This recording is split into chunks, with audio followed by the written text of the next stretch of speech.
May isang tanong na unti-unting nagiging seryosong usapan sa buong mundo. Papalitan na ba ng artificial intelligence ang mga trabaho ng tao? Hindi na ito simpleng science fiction o kwento sa pelikula. Sa bilis ng pag-unlad ng teknolohiya ngayon, maraming tao ang nagsisimulang magtanong kung ano ang magiging kinabukasan ng trabaho. Posible bang dumating ang araw na halos lahat ng ginagawa ng tao sa opisina, sa pabrika o kahit online ay gagawin na lamang ng mga makina at computer systems? Para sa ilan, parang unti-unti nang nagbabago ang direksyon ng mundo ng trabaho. Sa nakaraang ilang taon, napansin ng marami kung gaano kabilis ang pag-unlad ng artificial intelligence. Dati, ang AI ay simpleng program lamang na kayang sumunod sa basic na utos ng tao. Ngunit ngayon, kaya na nitong magsulat ng mga artikulo, gumawa ng mga larawan at graphics, mag-edit ng video, mag-compose ng musika, at kahit mag-analyze ng napakaraming data sa loob lamang ng ilang segundo. Ang mga gawaing dati ay nangangailangan ng oras, pagod, at effort ng tao ay nagagawa na ngayon ng AI sa mas mabilis at mas automated na paraan. Dahil sa mga kakayahang ito, natural lamang na maraming empleyado ang nag-aalala tungkol sa kanilang kinabukasan. May mga nagsasabi na baka sa mga susunod na taon ay unti-unting mabawasan ang pangangailangan sa human workers dahil mas mabilis, mas mura, at mas efficient ang paggamit ng AI systems. Para sa ilang tao, parang nagsisimula na ang isang bagong panahon kung saan ang teknolohiya ang magiging pangunahing gumagawa ng maraming trabaho.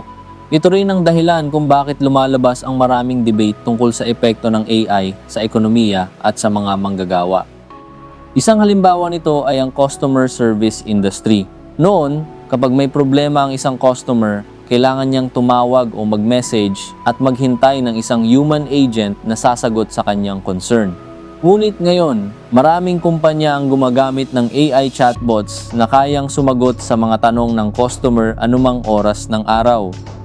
Ang mga chatbot na ito ay kayang magbigay ng mabilis na sagot, mag-check ng impormasyon, at tumulong sa pag-solve ng mga simpleng problema nang hindi na kailangan ng human intervention. Dahil dito, mas napapabilis ang serbisyo ngunit nagdudulot din ito ng tanong tungkol sa pangangailangan sa human agents. Hindi lamang sa customer service nangyayari ang ganitong pagbabago. Sa mundo ng design at creative work, mayroon ng mga AI tools na kayang gumawa ng digital art, logo designs, at kahit mga realistic na larawan na parang gawa ng tunay na photographer o illustrator. Sa loob lamang ng ilang minuto, maaaring makagawa ang AI ng maraming variations ng isang design. Para sa ilang artists at designers, nagiging malaking tanong kung paano maaapektuhan ng teknolohiyang ito ang kanilang mga karir sa hinaharap at kung paano sila makakasabay sa ganitong pagbabago. Sa larangan naman ng pagsusulat at paggawa ng content, kaya na rin ng AI na gumawa ng scripts, articles, at kahit buong kwento. Sa loob lamang ng ilang segundo, maaaring makabuo ang isang AI system ng mahabang tekstong dati ay kailangan pang paglaanan ng oras ng isang writer. Dahil dito, may mga taong nag-aalala na baka mabawasan ang pangangailangan sa human writers at editors sa mga susunod na taon. Ngunit may iba ring nagsasabing maaari itong maging tool na makakatulong sa pagpapabilis ng creative process. Sa industriya ng programming at software development, ginagamit na rin ang AI upang tumulong sa pagsusulat ng code at pag-detect ng error sa software. May mga tools na kayang mag-suggest ng code solutions o maghanap ng bugs na maaaring hindi agad mapansin ng programmer.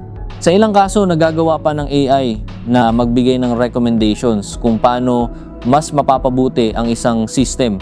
Bagamat nakakatulong ito sa pagpapabilis ng trabaho, nagdudulot din ito ng tanong kung hanggang saan ang magiging papel ng AI sa larangang ito.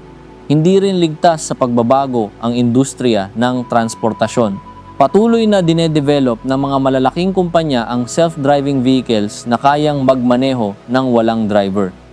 Gumagamit ang mga sasakyang ito ng sensors, cameras at AI systems upang makilala ang kalsada at maiwasan ang mga aksidente. Kung tuluyang maging normal ang paggamit ng ganitong teknolohiya, maaaring mabawasan ang pangangailangan sa mga taxi drivers, delivery drivers, at iba pang trabaho na nakadepende sa pagmamaneho. Kapag pinagsama-sama ang lahat ng mga pagbabagong ito, madaling maunawaan kung bakit maraming tao ang nagsisimulang mag-alala tungkol sa kinabukasan ng trabaho. Para sa ilan, parang unti-unting lumalapit ang isang panahon kung saan ang karamihan ng gawain ng tao ay gagawin na lamang ng mga advanced machines. Ang ganitong ideya ay nagiging sanhi ng takot at pagdududa para sa ilang manggagawa sa iba't ibang industriya.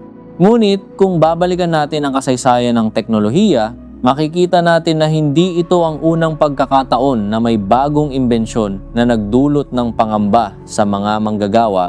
Sa bawat malaking pagbabago sa teknolohiya, laging may mga taong natatakot na baka tuluyan nang mawala ang kanilang trabaho.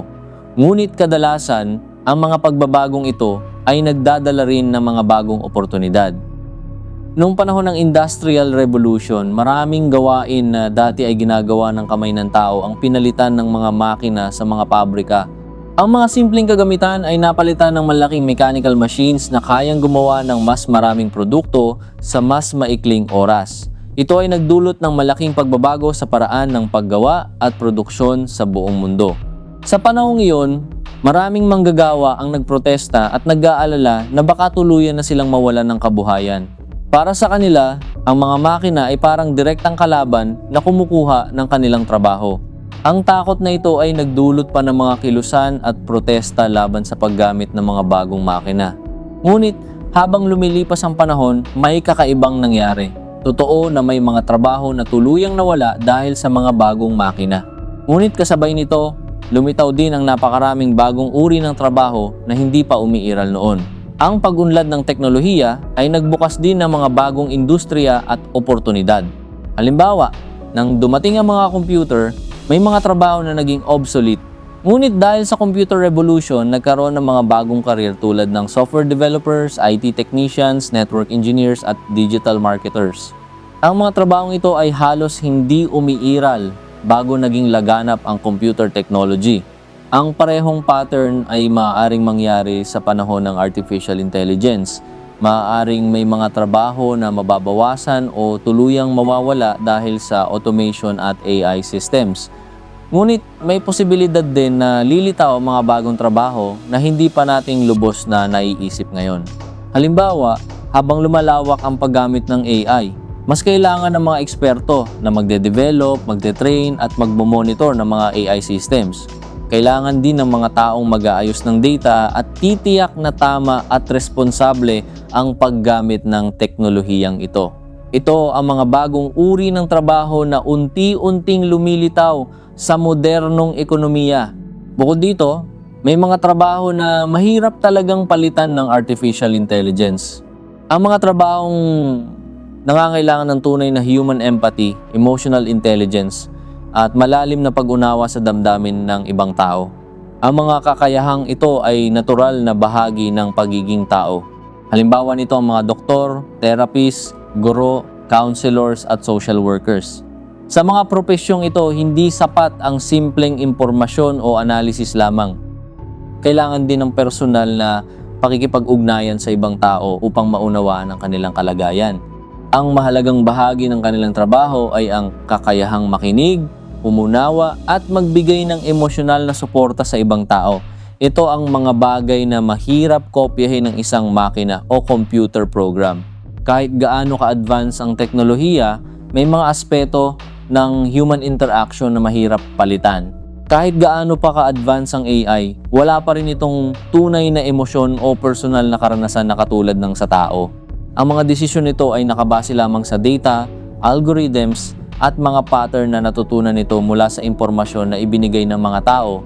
Isa pang mahalagang punto ay ang katotohanang ang AI ay isang tool lamang tulad ng computer, internet, or smartphone. Ito ay isang teknolohiya na ginawa upang tulungan ang tao na gawin ang kanyang trabaho ng mas mabilis at mas mahusay. Hindi ito automatikong kapalit ng tao. Sa maraming sitwasyon, hindi talaga pinapalitan ng AI ang tao, kundi tinutulungan lamang siyang maging mas produktibo. Ang AI ay nagiging parang assistant na nagpapadali sa ilang bahagi ng trabaho at nagpapabilis ng proseso. Halimbawa, Maaaring gumamit ang isang designer ng AI upang mabilis na makagawa ng iba't ibang draft, ideas at concepts. Ngunit ang final decision tungkol sa design ay manggagaling pa rin sa creativity at judgment ng tao.